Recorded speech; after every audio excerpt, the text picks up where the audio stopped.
Hello students, myself Rakesh Misra. This is part 7 video of full revision of very short answer type question, short answer type question and long answer type question. In previous part 6 video, you have learned the revision of 28 to 36. In this video lecture, you will learn the 37 onward. So be with the video lecture because now we are going to explain the very short and important question that was actually asked and selected from the past 10 years question papers. So don't left the video at mid of the question paper, at the mid of the revision. You should have focus each and every questions, so that you should create yourself for the variety, for the variation of the different kinds of question for the similar kinds of concepts. Many kinds of single concepts, that is single concepts may have the different kinds of questions. So this is relevant to make you bring you the video for that relevance, for that kinds of the regions, that you can get the solution of that kinds of question and you are able to know whatever that important concepts and their different types of question that may probably ask in upcoming examination. Last video lecture you have learned the question number 28 to 36, but in this video you will learn the 37 onward. You will learn the question number 37 onward. So without delay timing, let back over the question and revise them thoroughly. The last question was heredity, and I think your concept regarding heredity is clear. This is most important question and probably may ask in the upcoming examination. The property by which living individual able to deliver their genetic characters to the next generation, there will be the heredity. Now back to the next question 37. In F1 generation, what does for F1 generation? अब यहाँ पे बहुत घुमा फिरा के question पूछा है F1 generation. Generally आप यूज करते हैं इन F1 generation, in F2 generation. So what does F1 means over here? Overall the meaning of the question is in F1 generation, what does the meaning of F1 over here? So if you have the problem of F1, then it means the first filial generation, first filial generation. F2 means the second filial generation.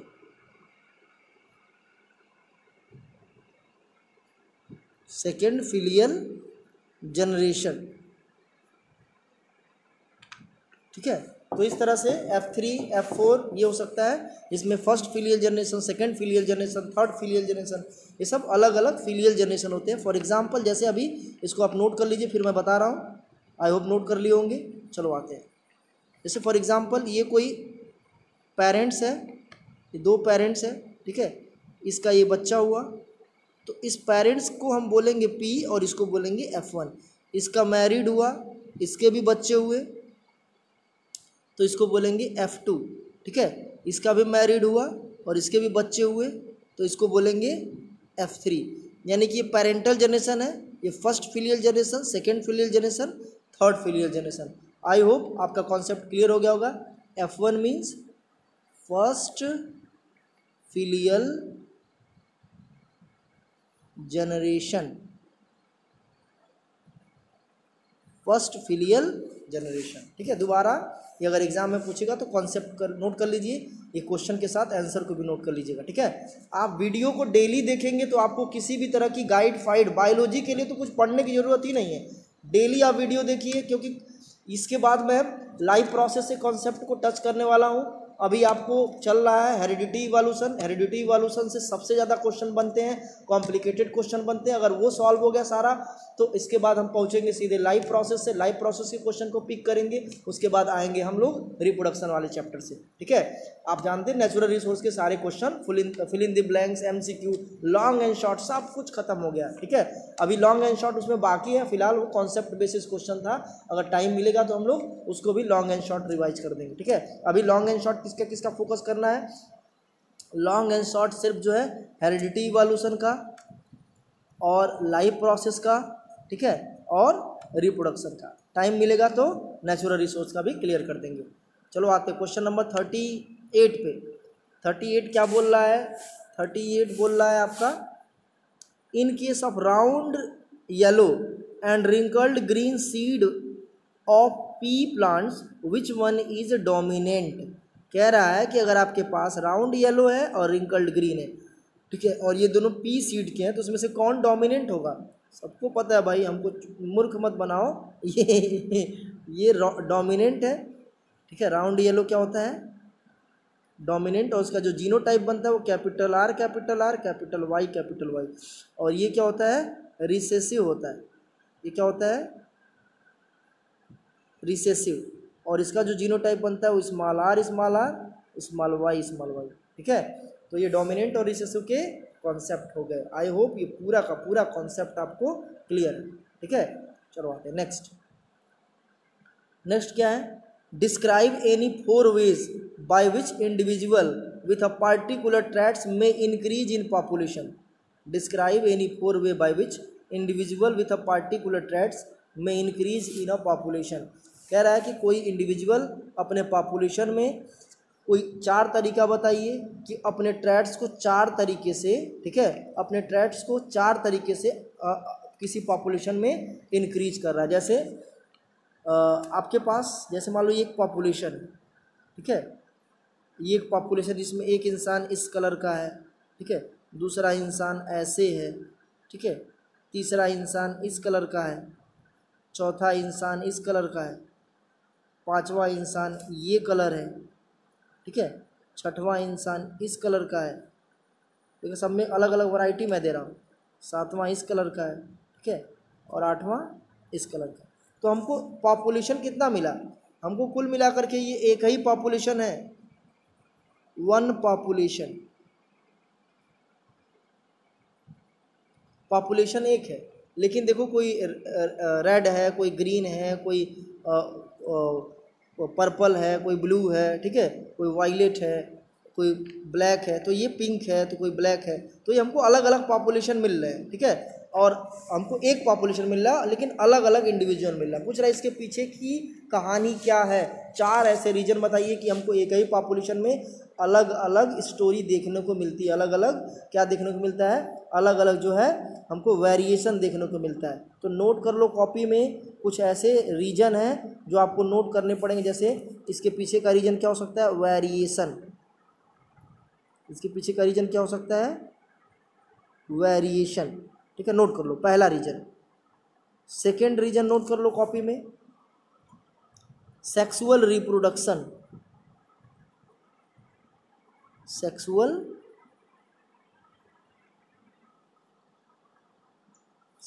Reproduction लिख लेना। Third लिख लो copy में, mutation.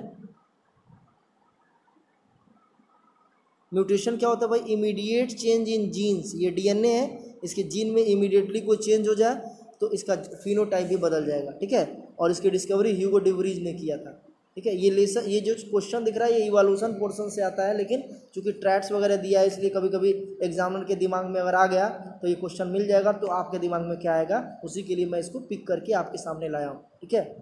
4 last वजह आप जानेंगे तो समझ जाएंगे।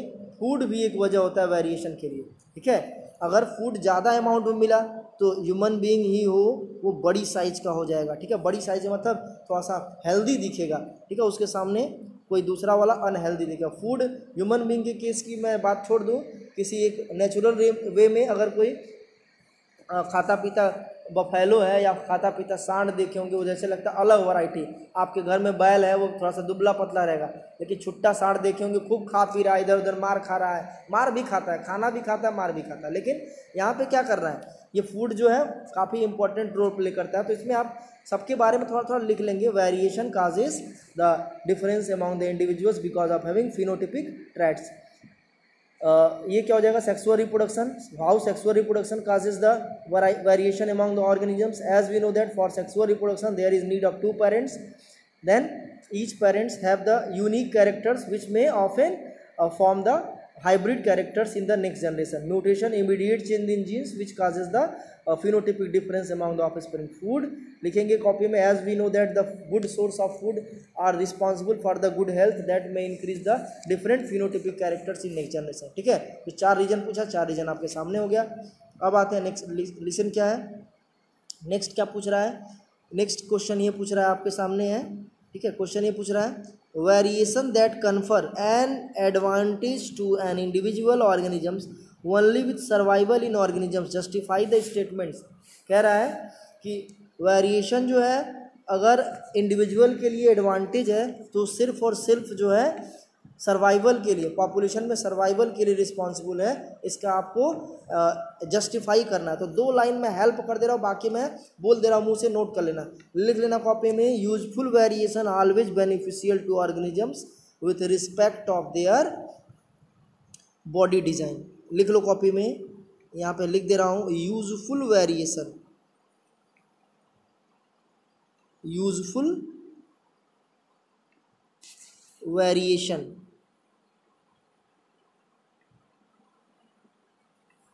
useful variation always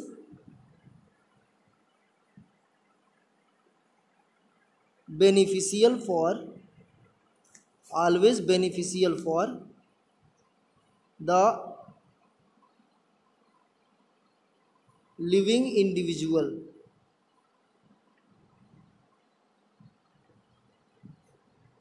for adaptation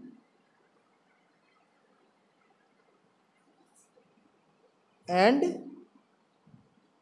survival because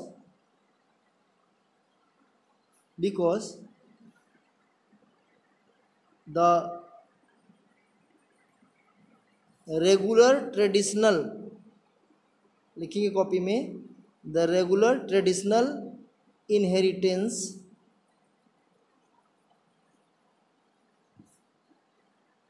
among generation लिख लेना, among generation cannot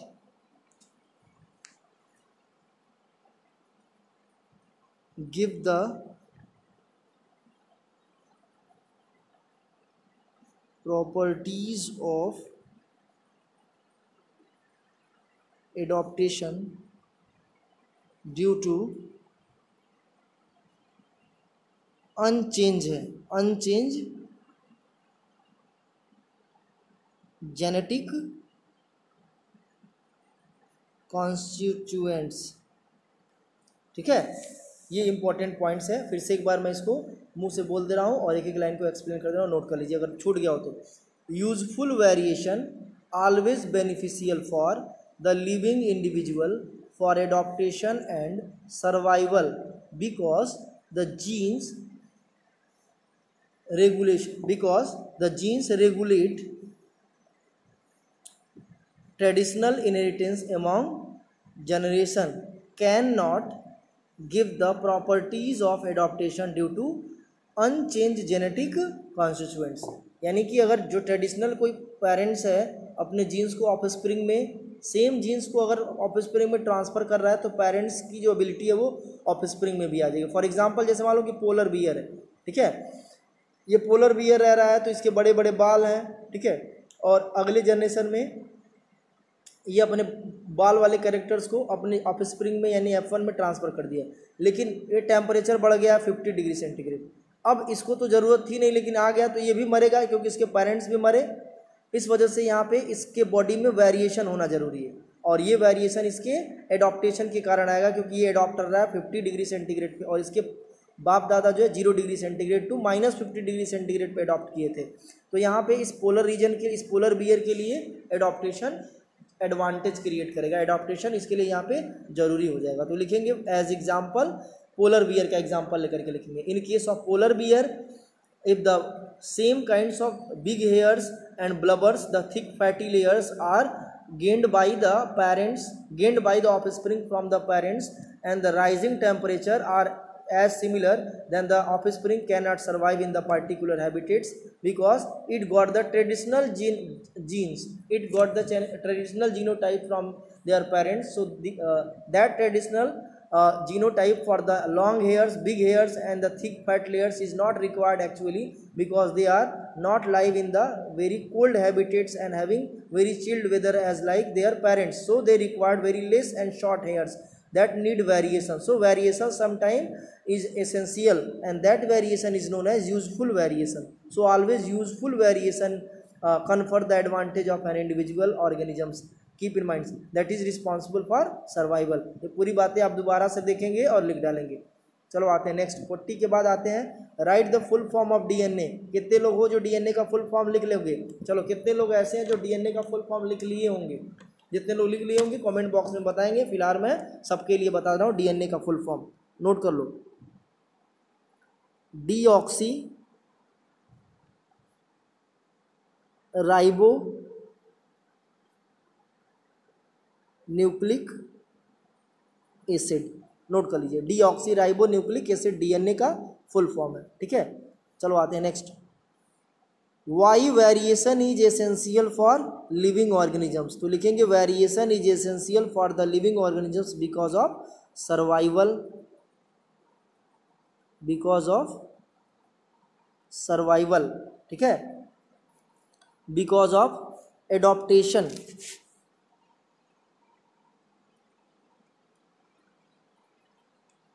because of survival, because of adaptation, because of continuity of life, continuity of life, and because to enhance the population, enhance the population. These are the different way to explain why variation is essential for living being.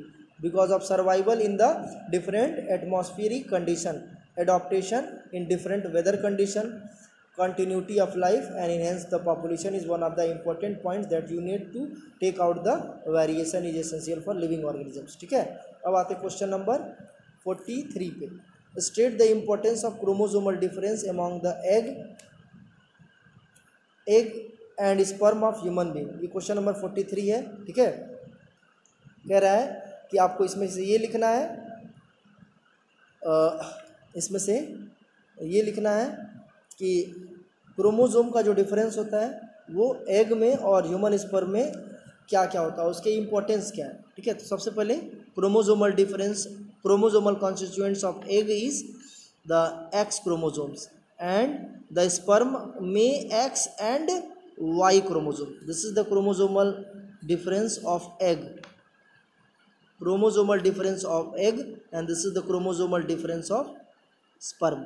I hope your concept regarding the chromosomal difference of egg and sperm is clear, and their importance to restore the information from parents that required to form the gender, different gender in next generation. ये लिख लेना copy में, ठीक है।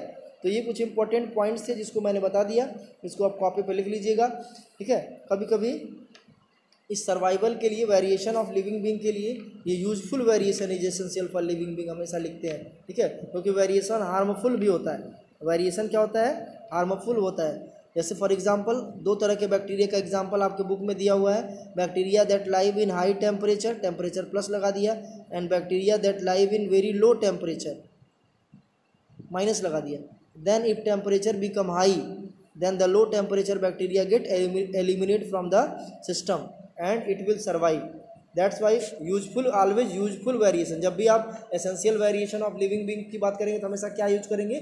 Useful variation की बात करेंगे, ठीक है ना। आई होप ये पूरा कॉन्सेप्ट आपको समझ में आ गया होगा। इसके बाद भी अगर कोई प्रॉब्लम आती है तो हमको वीडियो लेक्चर के बाद जो है यूट्यूब पे जो आपको मिलेगा उसके कमेंट बॉक्स में आप बताएंगे, ठीक है। अब नेक्स्ट वीडियो हमारा 44 होगा, 44 ऑनवर्ड को मैं सॉल्व कराऊंगा। आई होप ये 44 तक और 43 तक आप पूरा कॉन्सेप्ट कॉपी में लिख डालेंगे, आंसर लिख डालेंगे, ठीक है। ये इंपॉर्टेंस ऑफ क्रोमोसोमल डिफरेंस लिखेंगे एग में, having in egg the only X type of chromosome and in sperm the 2 type of chromosomes the X and Y, so that use to restore the information of genetic constituents that is responsible for the different kinds of gender in next generation. ठीक है, next video lecture में हम 44 onward को solve कराएंगे। Thank you.